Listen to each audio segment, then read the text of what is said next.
Alors dans l'association, on essaie d'avoir un fonctionnement le plus horizontal possible.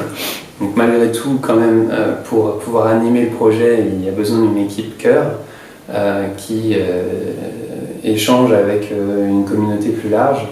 Donc il y a différents cercles concentriques d'implication dans le projet.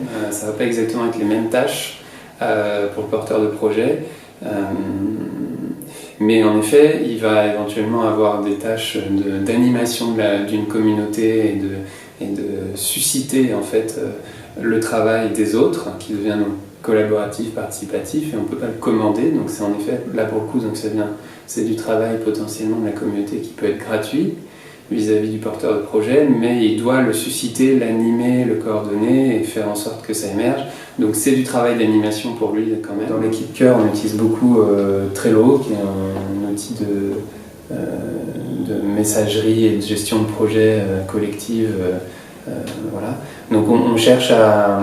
Donc c'est pas un outil open source et on cherche à passer à un outil open source. On arrive un petit peu au bout dans le sens où peut-être qu'on est trop nombreux. Enfin voilà, il y a une grosse réflexion actuellement sur les outils numériques qui sont les plus utiles pour nous.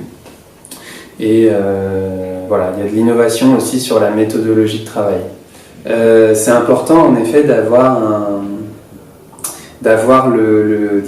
la perspective de où va l'organisation qu'on se propose de monter, ou le produit qu'on se propose de mettre en open source et avec une communauté de ça. Parce que justement, donc on s'appuie très fortement sur une communauté et il faut être capable de leur dire ce qui va se passer après.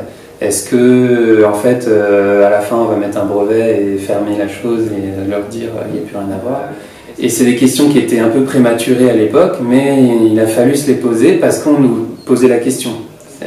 Vous allez faire ça, vous allez développer ça, mais après, et qu'est-ce que vous allez en faire? Est-ce que des grandes entreprises vont se l'approprier et comment ça marche? Donc on a des réponses sur tout ça, mais qui sont finalement vraiment presque prématurées dans le sens où on n'y est pas encore.